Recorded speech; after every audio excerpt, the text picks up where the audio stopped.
What's going on, everyone? We are a little understaffed this week, so Tyler is producing while also hosting. This should be fun. Let's jump into episode 44 of the Sports on Broadcast. Hello, Alex. How you doing this week? Another day in paradise. How you doing, Tyler? Just pushing buttons over here. You know how it goes.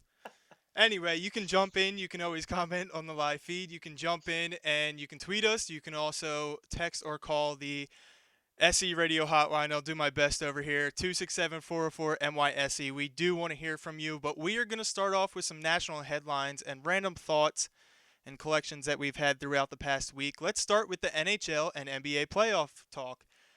The official series predictions is what we're going to start with. However, let's just kind of recap what's going on. So, game one started about 2 days ago in the NHL. The Predators put up a fight, but the Penguins prevail and take game one. Alex, what were your thoughts on that game and just kind of your thoughts generally on the series? Well, I think it was pretty crucial for the Predators to get off to a good start, and it. Obviously, I'm a little biased. I'm rooting for the Predators, but it came up Aren't we short. I all? know that, right? I know there's a couple calls that went against their way, but still at the end of the day, you can't really blame the referees for any kind of loss. It's just not like that anymore. You just got to play better. But I you hear know, you. I just, I guess I'm disappointed. I don't really know how else to put it. I just wanted the Predators to really win Game One, and since they lost, I think it's gonna be hard for them to come back. We'll get to the predictions soon, but what do you think?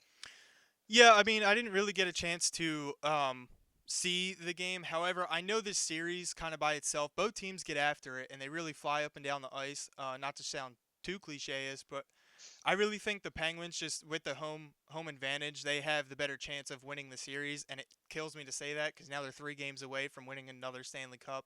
And it's Yeah, definitely, I mean, props to them. You have to give it to them. It's definitely hard to go back to back, even just to arrive in the Stanley Cup playoffs. But we'll see where it takes us. I hope the Predators can prevail. I think if they do end up winning, it's going to be in 7 games. But I would give the edge to the Penguins going forward. yeah, I would have to agree. I think the Predators are definitely the underdog in this series, and being down 1-0 in the series, even more of an underdog. And I think honestly, I think it'll be. I think the Penguins could win in five. Sadly, I don't know if I see it going the distance. But I guess maybe that's just my pessimism. But you know, Do you do you think Flyers fans would be happy or mad if Laviolette won a cup? I think they'll be happy because they don't want the Penguins to win. I think it's more so rooting against the Penguins than it is rooting for Laviolette. I think it helps to maybe give a little bit more of an interest towards the Predators, and but I think most of it is rooting against the Penguins. So I think they would be very happy to see him win, strictly because they would have beaten the Penguins.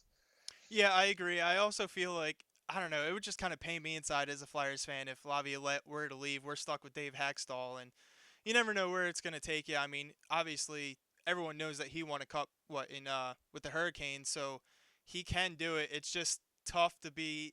I don't know. I feel like there's still a little resentment towards the Flyers that they got rid of Laviolette, especially after that 2010 run. And now we're just kind of spinning our wheels, much like any other team in this city. But we're just spinning our wheels, trying to figure out. We're throwing darts at the dartboard and hoping something sticks with the coach. Well, it's just kind of weird because I feel like the coaches that we have hired since Laviolette was fired, like Berube and Hackstall, are kind of the opposite of what Laviolette was, which was Laviolette's like a fiery guy, gets the Hmm. team pumped up, shows a lot of emotion on the bench, and Berube and Hackstall are gargoyles. They're just kind of standing there. I don't know why I said gargoyles, but it came to my head. No, it's a great way. Um, They're stone faced. there you go. Yeah, they don't really show much emotion on the bench, and as a fan, I like to see that emotion. I want to see my coach fighting for the team and yelling at the refs, or just showing any type of emotion. So I think that's a big reason why Flyers fans really loved Laviolette, because you felt the passion, and ever since he was fired, the guys they replaced him with, you don't feel that same passion. You don't see that same passion. No, I hear you. Let's transition into the. Playoffs? Don't talk about playoffs. Let's You kidding transition. me? Let's transition into the NBA finals, and it's everything that everyone was waiting for. It's the Golden State Warriors against the Cavaliers, and a rivalry renewed. Both have thrown punches in the last 2 years, and I guess we'll see who comes out on top. Just looking at the teams either way, I think it's going to come down to how well LeBron matches up against KD. We both know they can score, but LeBron being the more physical force, we'll see how that turns out. I think it's kind of a wash when you come to Steph Curry and Kyrie Irving. But I think the big matchup you're going to have to look at is how Tristan Thompson takes over down low. I mean, he was a force against Boston, and he actually did something that he didn't do all season and really for his entire career. He hit the foul shots. So there's no more hack of Tristan Thompson strategy, and I think just if they're going to throw out JaVale McGee or Zaza Pachulia, he might eat them alive, and that might be the difference in the series. Right. I mean, I think I would. I honestly thinking about this is, in my opinion, one of the most anticipated like I almost said Stanley Cup NBA Finals that I've thought of in the past 10 years. Just because everybody wants to see this matchup, and I'm hoping that it lives up to everyone's hype, and hopefully it goes 7 games or anything. Just have some kind of fun with it. Yeah, with Tristan Thompson, everybody knows he's a great offensive rebounder, which sets him apart from a lot of other players. It's just kind of, what do you think the matchups will be? Who do you think is guarding who? Do you think do you think Draymond will be on LeBron? That's a good question. Yeah, I guess Draymond, being their best defensive player, has to cover LeBron James. But the thing is, I feel like the Warriors can't get away with trying to match up as Cleveland is coming down the floor. Like, just grab a man and try and, I saw Stop the Boston break. kind of do that, and it was effective for a little bit where they were just switching to whoever was closest to LeBron, and then once there was a pick and roll or something, they would switch again. Um, I guess Draymond would be the number one on LeBron James, but again, I think it's going to be tough because he could dish it out to Kevin Love, and who's guarding him? You can't throw the Warrior center on Kevin Love, and you also can't take, someone like Klay Thompson or even Iguodala off who they're guarding, say, because if you try and double team or trap LeBron, he's got Kyrie, Kevin Love, Kyle Korver, and the list goes on. So it's Channing definitely going to Frye. be. What'd you say? Channing Frye. Yeah. It's definitely going to be an interesting series. I do think the Cavs are going to put up a better fight than everyone's saying. However, the Golden State Warrior team is one of the greatest we've ever seen. Um, yeah, they didn't break the record or anything like they did last year, but just the talent they have, four deep, and their rotation is pretty good too. No one messes up on that team. They can pull Sean Livingston off the bench, and he can contribute. They got a couple guys that just come in and do what they're supposed to. They share the ball. I think it's going to hurt that Steve Kerr is not the coach and Mike Brown will be there at least to start the series. I wouldn't be surprised if this series went 7, and I'm really giving Cleveland a fighting chance of winning this. I don't know if I'm ready to go as far as them winning the series and going back to back. Um, but yeah, I think they have a better fighting chance than you think. Yeah, I mean, you can never, in my opinion, you can never count out the best player in the NBA. That's LeBron James. So Right. as long as he's playing, they have a chance. Now here's the question: who do you want to win as a fan? Do you have like for me? I don't really care because I don't really like each team.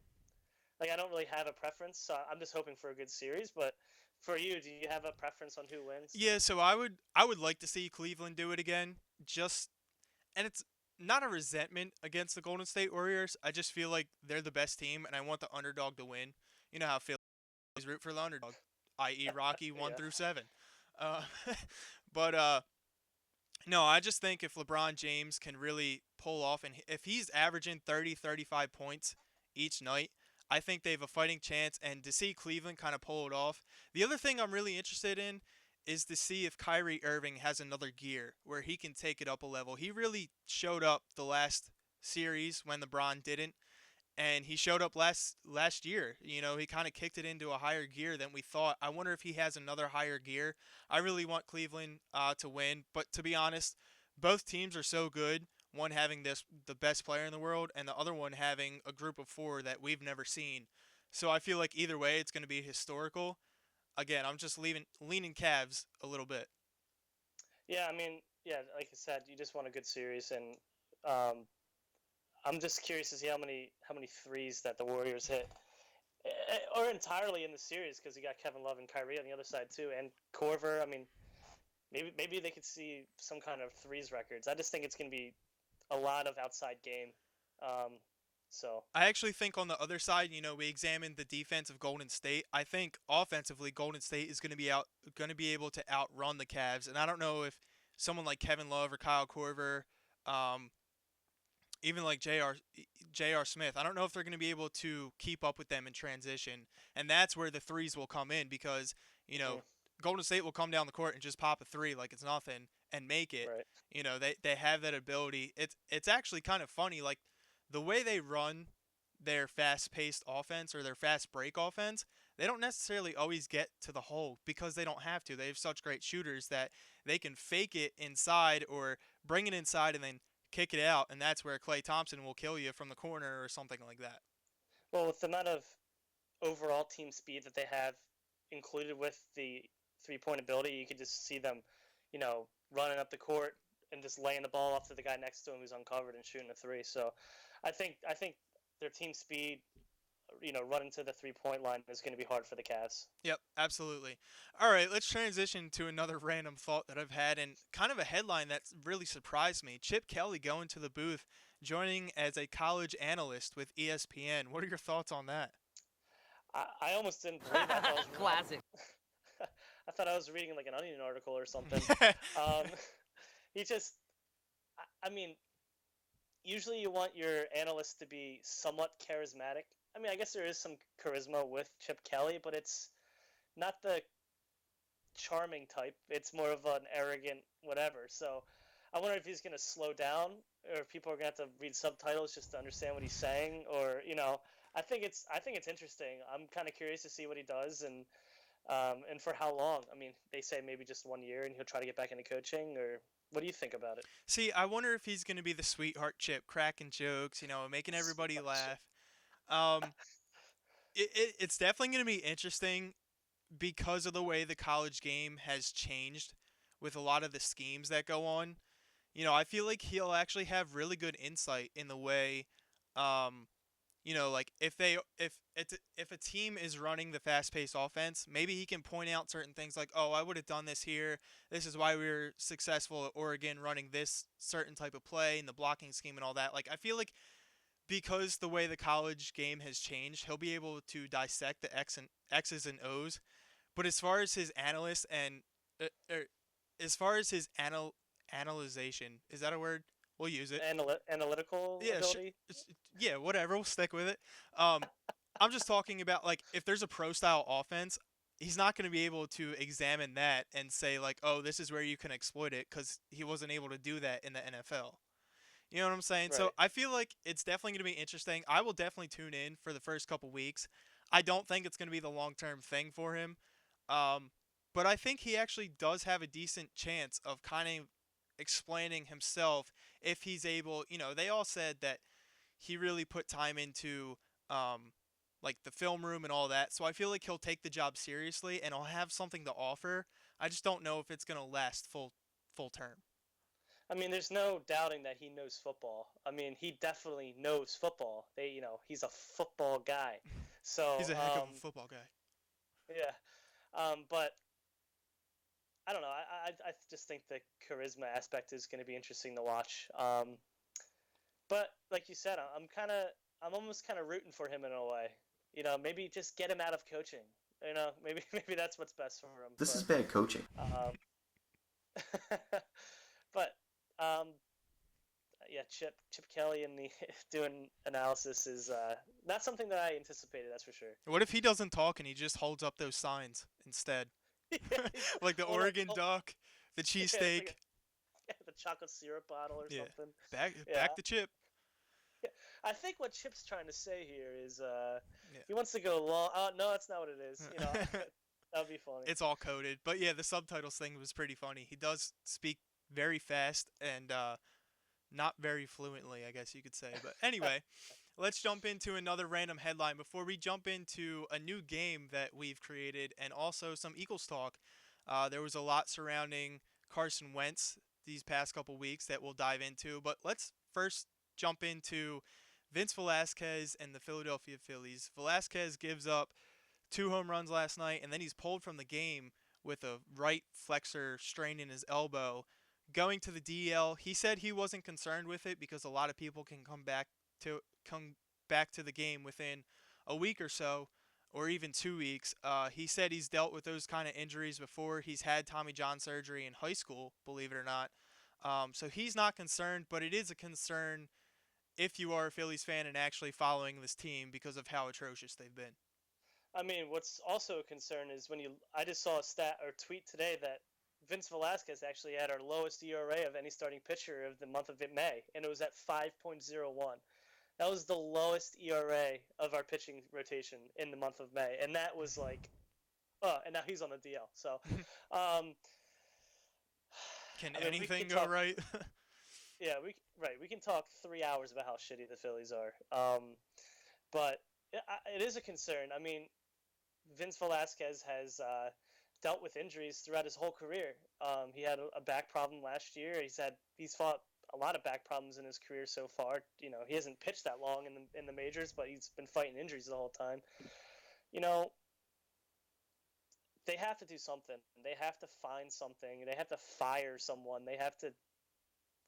Someone's got to go. No, I agree. I agree with that. They can't just be stagnant. If they're just stagnant, then why me as a fan? Why us as fans should we even turn the channel to them or even look at the pitching matchup? Like, I mean, there's literally no interest. There's nothing to examine. You look at the game, say, oh, they're gonna lose again. I mean, I think they won 6, maybe even 7 games in May. That's awful. 6-22, I think it was. And last year at this time, as bad as that team was, they were 26-24 at this time, 3 games out of first place. They're 13 and a half back already, and they're on pace for 56 wins this season. That's more than 100 losses. That'll probably change. But still, they had 71 wins last year, and this is a team that was supposed to compete at 500 this year. Maikel Franco can't hit the ball, neither can Odubel Herrera. You got Nick Pivetta coming up to replace your best pitcher, as you just pointed out, ERA-wise. I don't know. It was fun early in the season when they were actually drawing 35,000 in attendance, and now you know people are showing up in the 3rd inning, going home in the 7th just to drink a few beers and taking a game. Meanwhile, the Phillies are losing 8-2. Yeah, it's. I mean, they lost again today. I think it was 10-2. I mean, it's just bad, man. I'm laughing because I'm almost rooting for them to suck. Like, it's so bad that I'm almost rooting for them to be bad, so that changes have to be made. Are they? Do you think they're pulling a full-on tank? No, I don't. I mean, no, because they signed veterans in the offseason. They made trades for to trade for Clay Buchholz. I mean, I don't think it's a full-on tank. I don't think they made. Obviously, they're not exhausting the amount of money they have, so it's not a full-on. We're going to try to win, but I don't think it's a tank job. I just think all of our young players have regressed. Everybody across the board, hitters, pitchers, bullpen player, everybody. Even the veterans are sucking. Like, it's not even like they're regressing. It's just it has to be coaching. It has to be something. I mean, you have to do something. I mean, what's the new question is who's going to win more games this year? Is it going to be the Phillies or the Sixers? Like, that's where I'm coming down to. Like, maybe the Sixers can win 44 games. Who knows? Maybe that'll be more than the Phillies this year. Well, it's just the Sixers could teach them a little thing about tanking. I mean, if they want to go down that road, grab another first-round pick, and then, throw the entire bank account to Bryce Harper or something like that. Speaking of Bryce Harper, why don't we stick on that? Do you think he was in the wrong of punching the guy in the face? No, I mean, I thought it was fun. I mean, why not have a little fun in baseball every once in a while? I mean, he got thrown at the hip with the 98 miles per hour fastball. That's something that I've never experienced in my life. I've never been thrown at with a 98 miles per hour fastball. So when you look up and you see that look in the pitcher's eye, and the pitcher's looking at you back like, I threw at you. I mean, you got to do something. So I don't know. I think he was kind of in the wrong. I mean, you go back to that series, what was it, 2 years ago, where he put one into McCovey Cove and then he just stands in the batter's box. You got to take an eye for an eye in baseball. It's just how the game polices itself. He finally hit him, was able to face him and finally hit him, and then it just kind of opened up a whole new door when he charged the mound. I'm not going to say he is a punk. Bryce Harper is a punk, but I'm not going to criticize him for that. Because you want him on our team in a couple years. Yeah. Well, yeah. No. Hidden agendas everywhere. But no, I mean, you just look at the situation and dude, just take your base. But if he really felt that he had to retaliate like that, I don't understand why the pitcher got a heavier suspension than Bryce Harper. He was the one that charged the mound, and I mean, hitting someone happens all the time. Policing in baseball, that happens all the time. But for Bryce Harper to deliberately go out and swing on him, first of all, he missed him with his helmet so badly that it wound up at first base. But second of all, I don't know. I just thought it was a little unnecessary to charge the mound. I mean, going back to the suspension thing, you have to realize that Bryce Harper plays every day, and a relief pitcher does not. So they try to at least balance it out in the fact that, this could be like 2 or 3 appearances for Hunter Strickland, the guy who threw at him, missing, and then also just 3 games for Harper. So they try to balance it out because he's not pitching every day. I think that's where that comes in, but I have no problem with it. I guess it's a little old school. You don't see it much anymore. Yeah. And I have to give credit for Hunter Strickland that he hit him in the belt, hit him in the side. He didn't, Throw at his head. aim high or whatever. Yeah. So exactly. So What do you even guys Bryce think? Harper was like, I'm "At least he didn't interested. hit me in the head." I'm interested to see what everyone else thinks about Bryce Harper and that situation. You can even comment on the Phillies, even though there's not much to say. It looks like Ruth on Facebook says that he's an ass. Rick says that I love tackle baseball. Was she talking about me or Bryce Harper? I don't know. She was definitely talking about you. Oh, there it was. No, yeah. it was Thanks, Bryce Ruth. Harper. Rick says that he loves tackle baseball. Tackling makes every sport better. We know that. And Brian says that the beer at the Phillies games is definitely the best part right now. So, absolutely. Let's move into a new game, and I hope I can stump you on this one. Let's start the trivia music, and let's bring it down a little bit, and let's jump into a new game called Who Said It, Alex? I'm going to give you a quote here, and then give you 4 multiple choice answers as to who said it. We'll see how big of a fan or if you've even been paying attention. These are mostly Eagles quotes, I guess you could say. The first one, pretty easy. We'll start you off with an easy one. This one is Derek Barnett is as tough as can be. Did Jim Schwartz say that, Joe Douglas, Howie Roseman, or Doug Peterson? I'm going to say Jimmy Schwartz.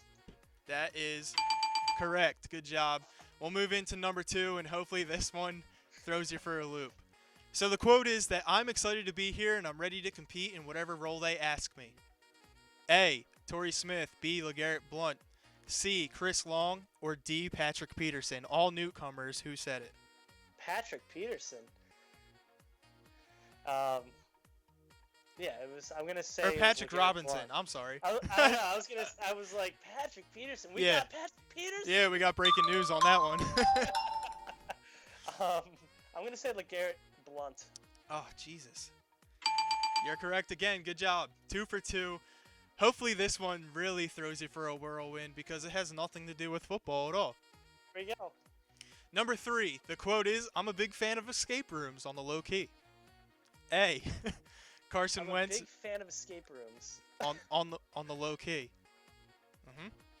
So A. Carson Wentz. B. Jordan Matthews. C. Brandon Graham. Or D. Jalen Mills. Who said it? Oh, it has to be Jalen Mills, the green hair. Incorrect. You want to take another guess? So you said Carson Wentz. Who else? Jordan Matthews or Brandon Graham? I'm gonna go J-Matt. Incorrect. One more guess. All right, one more guess. Oh my god. Then I'm gonna say BG. I love this. Incorrect. That would be your quarterback, Carson Wentz. He is a fan of escape rooms. Let's stick with Carson Wentz here and talk about him a little bit more. There's always a headline surrounding him, and I love that. You know, he's a great kid. But let's start off with this. An NFL coach said back at the owners' meetings, which happened roughly a month ago, an NFL coach outside of the Eagles, obviously, said you can win a Super Bowl with that kid. Do you agree or disagree that Carson Wentz in his career can win a Super Bowl? I agree. I think he can. Obviously, I think it relies on the coaching staff and the players around him as well as just him. But I think he has the mannerisms, the determination, the poise already to show that in the future he could win one. I'm not saying next year. But I think he definitely has the ability to grow into a Super Bowl winning quarterback for sure. I think he hits a lot of things you want in a Super Bowl winning quarterback. Interesting to see what the viewers think. You guys can climb in 267-404-MYSE. I'm going to say that Carson Wentz also can win a Super Bowl if they surround him with the right talent. And yeah, that's cliches to say, but I really think that he has the mental makeup to do it. You know, he sticks his head down, he stays with football. They went out and got some great weapons this year. I don't think it's going to happen this year, and I don't think any realistic Eagles fan would say that they can go to the Super Bowl this year. There's always an outside shot, but I just look at the way that the defense is not going to be able to hold up, shutting down people on the outside. But as far as the career goes, why not? This league changes every 2 to 3 years. You look at the Arizona Cardinals, which were right there. Now they've fallen off the face of the earth. You know, even someone like New Orleans, who has a great quarterback in Drew Brees, they haven't competed for what, 3-4 years now. Since they beat us in the playoffs. So the league has just, it changes all the time, and we'll see how they build this team and everything. But I'm not going to say that there's no way Carson Wentz can't win a Super Bowl at this point in time. I think the biggest factor in Carson Wentz possibly being able to win a Super Bowl is that he definitely has the respect of his teammates. I think it's the way he carries himself as being a somewhat modest, team first kind of guy that you really feel that the entire team, offense, defense, both really respect the hell out of him. And obviously Alshon Jeffrey, guys around the league respect the hell out of him. So I think that's a huge thing. When guys want to play for you, that's when you have something special. So nobody wanted to play for Sam Bradford. I'm Right. sorry. Yep. No, I totally agree. Let's jump into the meat and potatoes of this conversation. I did some research and I found a rankings list by the Big Lead, thebiglead.com. They ranked the top 32 quarterbacks going into 2017. But let's start off by division and say which quarterback we would take over Carson Wentz. I'm curious to see, as I throw names at you, who you would take and wouldn't, and just kind of see where Carson Wentz would end up. So let's start with the AFC North here. I'll pitch in after you say yours. Let's start with the Pittsburgh Steelers and Ben Roethlisberger. Would you take him in 2017 over Carson Wentz? You said Ben Roethlisberger, so you kind of cut out a little bit. Yeah, let's start with Roethlisberger. Would I take him in 2017? I would not. I would not take him over Carson Wentz. I guess now it's kind of like, now I'm thinking about it, but no, I wouldn't. I would take Carson Wentz. I feel like Still, just I mean, obviously Ben Roethlisberger. Go ahead. I was just gonna say I think Ben Roethlisberger obviously is immensely talented, but I think he will have a little bit of a drop off this year, specifically this year. I'm not talking about career wise. I think he will be dropping off a little bit, especially since for some reason, there was some kind of rumors in the offseason that he was thinking about retiring. I thought that was a bunch of baloney, which it was. So I think there will be a little bit of drop off. I think they could have similar numbers this year, but I'm still going to take Carson Wentz's youth and stuff over him now. I don't know. It's kind of tough. That's a tough one. That's actually a really good one. It is really tough, and it's a good way to start. I would actually take the opposite side just because of the veteran leadership. You said that Carson Wentz, because of his youth, and probably has the higher upside at this point in his career, but I still feel like you can't put it past Ben Roethlisberger, who's already won Super Bowls, was a step away from going to a Super Bowl last year. I feel like you have to take Ben Roethlisberger over Carson Wentz to start. Let's move on to Andy Dalton. You know what? I'll just go through the rest of this division because it's crap. And we'll start with Andy Dalton, Cody Kessler, and Joe Flacco. I mean, Cody Kessler, I think, has a chance. I'm just kidding. No, I'm not taking any of those guys. I'm not taking any of those guys over Carson Wentz. No disrespect to Andy Dalton and Joe Flacco, who are good quarterbacks.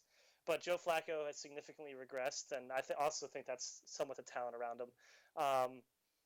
But at this time, I mean, Ben Roethlisberger is the best quarterback in that division. And if you're not taking him, you can't take the rest. Say that I'm going to take any of those other guys over Carson Wentz. Absolutely. Exactly. We're on the same page there. I said I would take Roethlisberger. Let's move into the AFC South. We'll start with Marcus Mariota, who came off a late season injury, but definitely has the upside that everyone thought he would coming out of college. I would take Marcus Mariota over Carson Wentz. I love his game. He also has that fire that you like to see in quarterbacks. He's young. He has the ability to run. The injuries obviously scare me. He's had injuries, especially it was an ACL tear, I believe, same as Derek Carr. Um, that scares me, but I like his body of work now more than I do Carson Wentz. Okay, yeah, I would tend to agree. I think that they really addressed certain needs that he was requesting in the offseason, and they have a better run game, at least on paper, than the Eagles. I think Mm-hmm. that's really going to help them. They've kind of shored up their defense. You know, they went out and got Dick LeBeau, who has helped the entire defense of the Titans. I think Marcus Mariota has a better chance to succeed in 2017. I feel like Carson Wentz has the higher upside in the long term, but for 2017, I'm going to take Marcus Mariota. Let Okay, yeah. let's move on to another one that's really interesting. I think, and a lot of people I feel like would say a straight no to this, but Blake Bortles, I feel like he is going to bounce back this season, and I wouldn't take him over Carson Wentz, but I still feel like people are underestimating what he can do. He's shown some really good flashes in his first couple years, and I feel like he's going to have a bounce back season. What about you? Um, with him, I mean, when you say a guy has shown a couple flashes in the first couple seasons, I mean, you got to start flashing all the time. Well, maybe not flashing, but that sounds weird. But no, I'm not taking Blake Bortles over Carson Wentz. Yeah, neither would I. Let's move on. We'll skip this because it's Houston, and they're going to start Tom Savage this year, if not Deshaun Watson. You know what? Let's look at Deshaun Watson. Yes or no?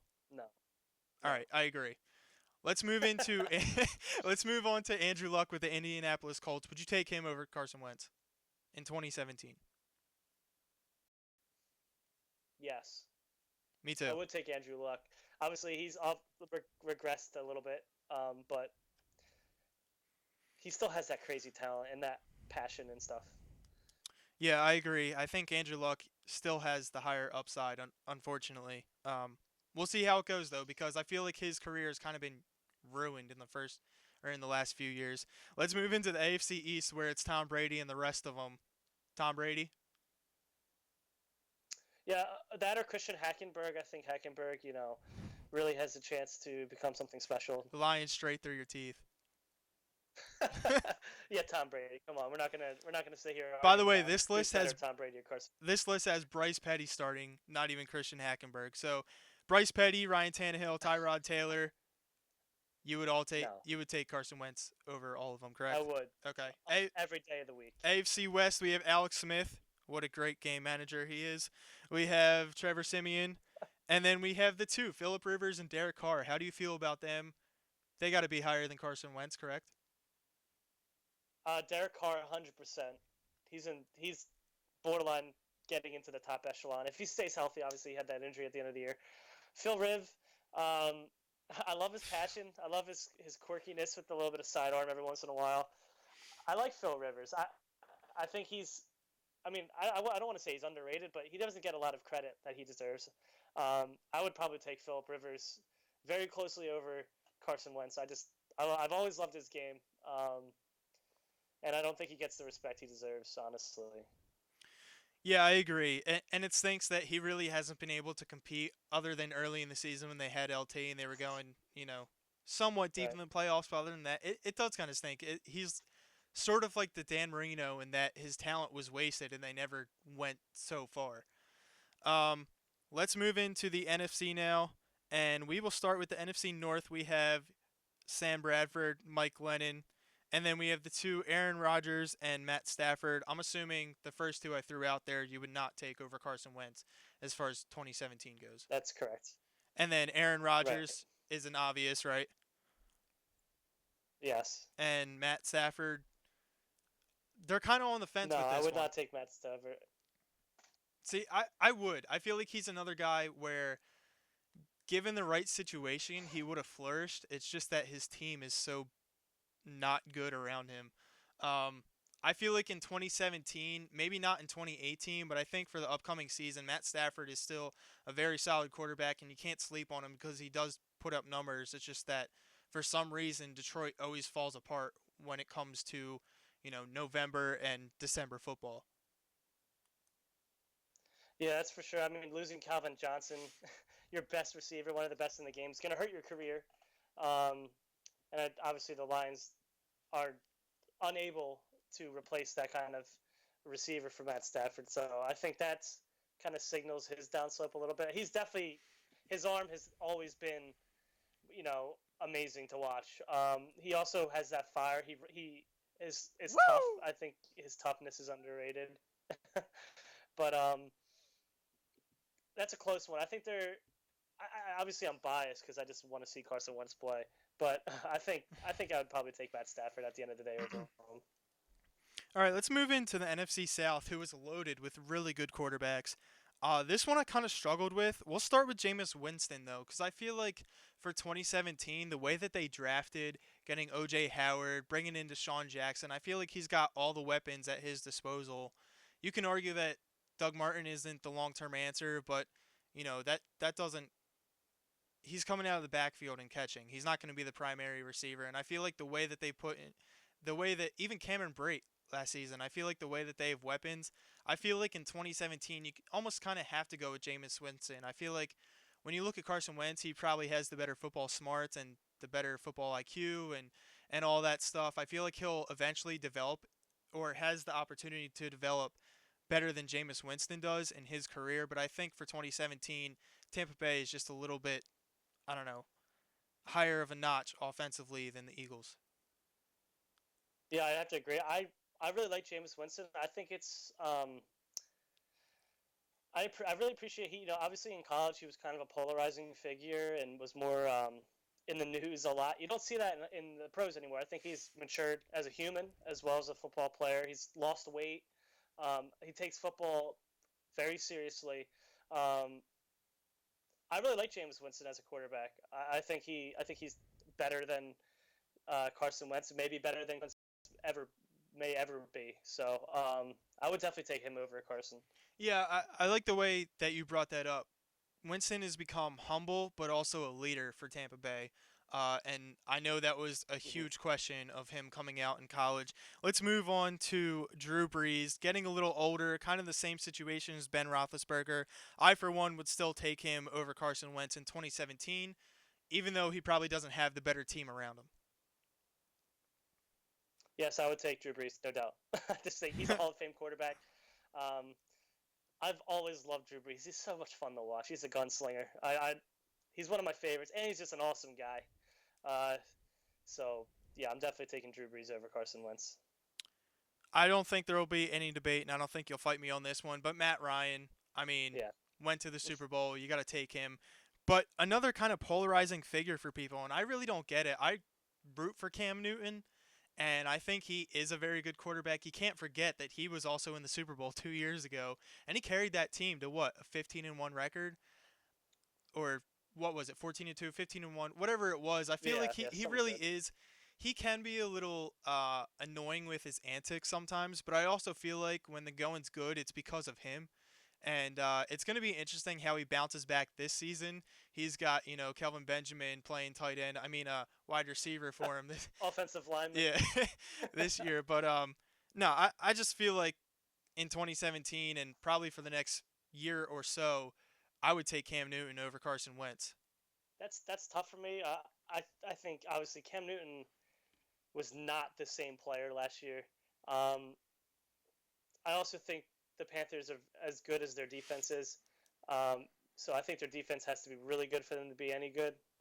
Um, I don't know if I take Cam Newton over Carson Wentz. He makes a lot of errors, and he's a veteran now. I mean, he's been, to a Super Bowl, so you want to see him not make those types of errors that he has made. He's so talented. We can't underestimate how talented he is. I just think he needs to. It's weird saying, but he still needs to put it all together. If he puts it all together and has an amazing, I mean, he has the ability to be top five quarterback in the Mm. league with the way he throws the ball, gunslings it off his back foot most of the time. At least it looks like it. He's like almost looks nonchalant the way he throws it, but it goes like 112 miles an hour. Um, I think the counter Yeah. argument to Cam Newton versus Carson Wentz in 2017 is that Carson Wentz, coming off last season, also made kind of those same exact mistakes, throwing off the back foot. But when you look at Cam Newton, he's a little bit bigger than Carson Wentz, and he also runs the play, or not the play action, the option a lot better than Carson Wentz, and he really is like, you can count on Cam Newton to punch it in the end zone when you're down, you know, in the 5 or closer. And Carson Wentz, I feel like you have to roll him out or do something. You just tell Cam Newton, here's the ball, go score. I, And I think yeah. that's kind of what separates him, especially in 2017. And after they've both kind of had average seasons last year, I think you have to go with Cam Newton just because he is the veteran. Uh, Those are great points. You definitely swayed me with that. You're right. He does get the ball over the line when he needs to, just because of how strong and powerful he is. Um, yeah, you definitely swayed me. I would probably actually take Cam Newton now. I like what you said there. All right, we got two divisions left. We'll start with the NFC West. You have Brian Hoyer. I'm assuming that's a no No. for San Francisco. You have Carson Palmer. That's definitely an interesting one. Let's get your take on that one. I'm gonna lean towards no. I mean, I like Carson Palmer, but I have him in the argument that he's another year older. What is he? 39. Yeah. His knees aren't getting any better. That's a no for me. Yeah, I have him in the same boat. He's getting older. He declined last year. I think he's going to continue to decline. I would definitely take, out of the Carsons, I would take Wentz in 2017. Let's move on to Jared Goff, who was the number one pick ahead of Carson Wentz. He's still kind of a mystery. We don't know what he's going to do. But from what he displayed last year, I think you obviously have to go with Carson Wentz. Yeah, I'm not taking Jared Goff. I just think there's no way in this stage. I mean, unless he dramatically improves, which I don't see happening immediately.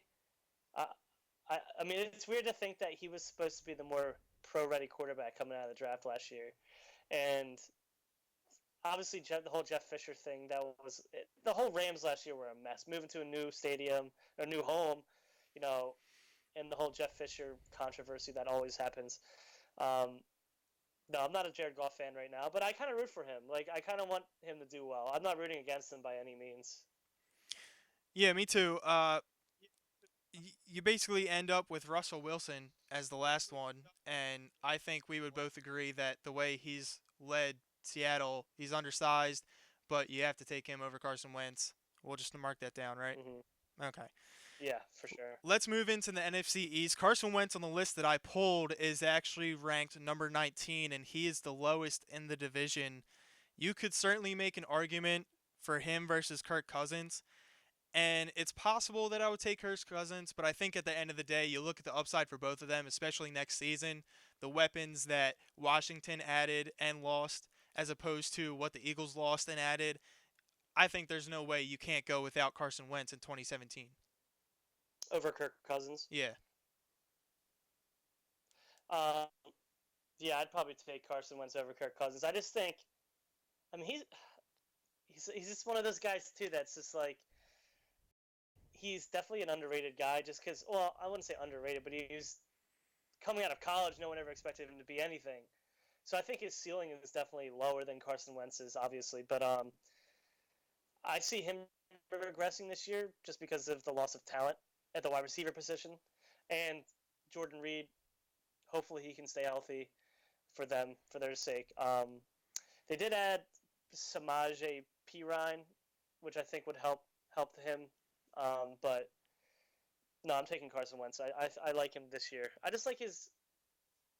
like his poise better almost. I like his arm better. There's stuff about him that I like better than Kirk Cousins. Yeah, I think fantasy wise, if you look at Kirk Cousins, he puts up better stats, but I still feel like the Eagles have a better shot at cracking the playoffs. And if they were to get into the playoffs, I feel like the Eagles would be able to make better noise than the Redskins. Take the Redskins seriously. Kirk Cousins, he's a decent quarterback. I mean, I would probably put him right around where Carson Wentz is, but I would still take Wentz. And maybe it's just because we're biased, we're Eagles fans, but I think Definitely, it really, 100%.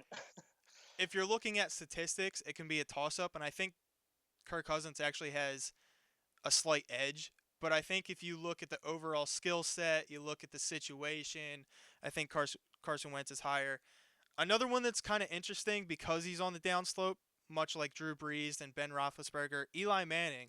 But I feel like the way, yeah, he's prone to mistakes. He's always been prone to mistakes. But they bring in Brandon Marshall, Odell Beckham Jr. and him still have the chemistry. I feel like, I don't know, you just got to go with the proven Eli Manning.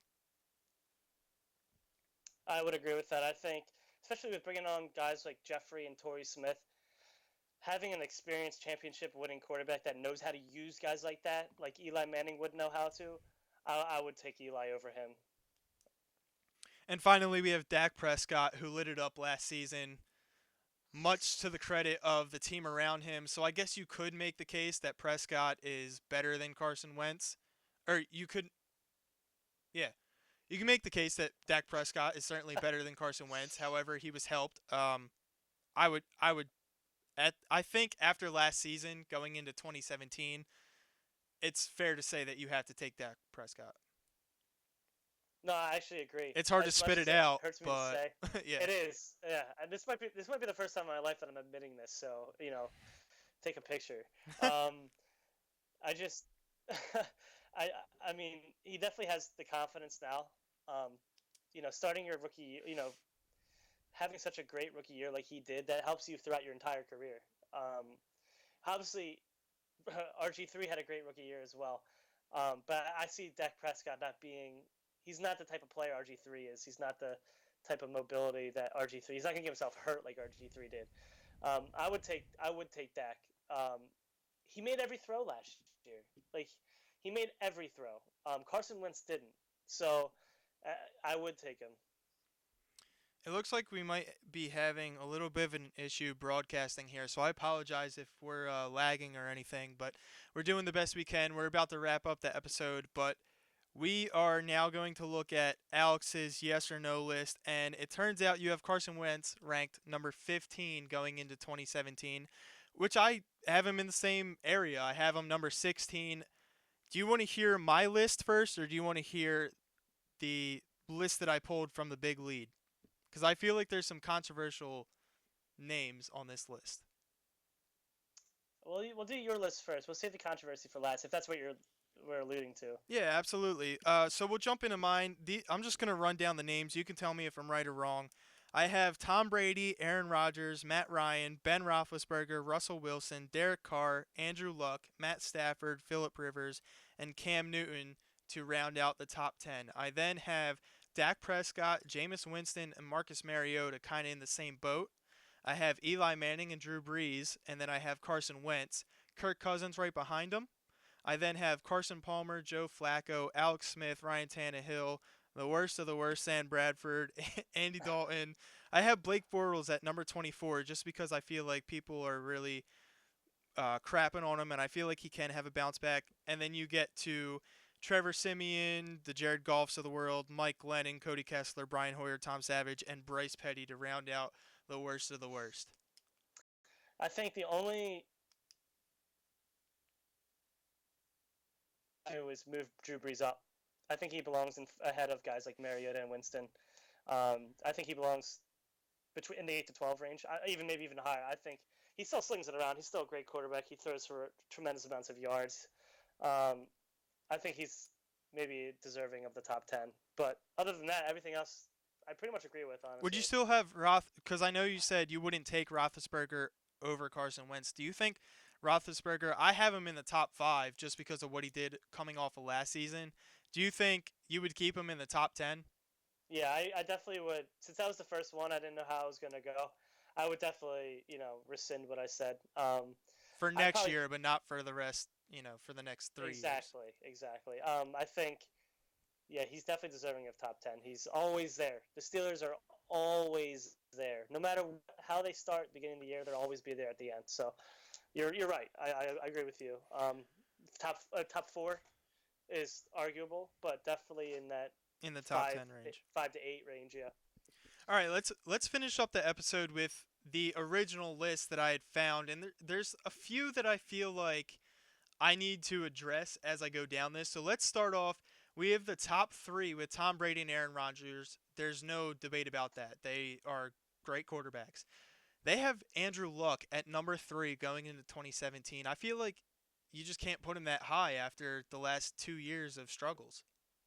I mean, his ceiling could be top 3, but with the way he played last year, I mean, honestly, the last 2 years, there's no way his quarterback ranking should be that high. I think he's fringe top 10.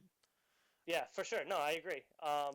But his ceiling, I think we can both agree his ceiling is super high. Yeah. But the way whether he reaches it or not is he hasn't reached it yet consistently. He did play well a few years ago, but last year and the year before, he had some injury problems, obviously. But in top 3 is pretty bold.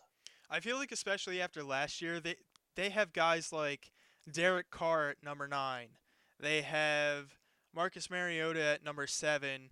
They have Ben Roethlisberger at number 8. I feel like after the seasons that they had, especially Derek Carr and Roethlisberger, I don't know how you can put Andrew Luck that high. Number 4 was Matt Ryan, Russell Wilson, number 5, 6, Drew Brees. You can't really, I mean, you can make an argument either way, but it's not definitive. To round out the top 10, they have Matt Stafford over guys like Kirk Cousins, Eli Manning, Cam Newton, Dak Prescott, Phillip Rivers. I feel like Matt Stafford, I don't know. I feel like as much as I hate the Cowboys, Dak Prescott is the top 10 quarterback going into 2017. No. He's fringe. What did you have him at? Did you have it at number 11? I had Dak Prescott at 11, and they have yeah. So top 10 is fringe. I don't know if he's top 10 in my opinion, but he's in that 11 to 14 range. All right, here's the next question for you. They have Carson Wentz at number 19. You want to hear the 3 above him?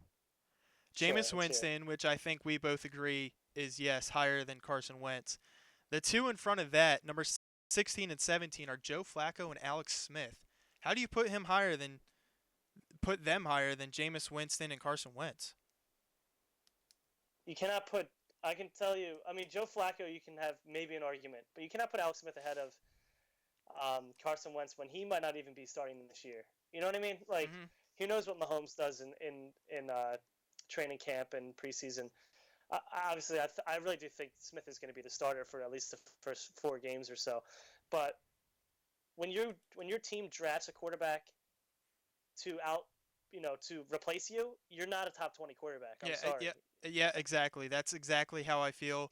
The rest of the names, you can kind of place them however you want. I'm not even going to go down the line. It's very similar to my list. Speaking of Alex Smith, Pat Mahomes came out today and said he feels like he's ready to start. So controversy brewing, and Andy Reid's going to have to put an end to that. That'll put an end to our episode 44 of the Sports On broadcast. I want to thank you, Alex, for joining me this week. And it was fun. I got my producer hat on, the hosting hat, and we got some good comments. Thank you, everyone, for joining us. Don't forget, you can always find us at mysportingedge.com and on social media for your latest articles, news, and updates. You can always tune in to our show every Wednesday at 8, and thank you again for tuning in this week.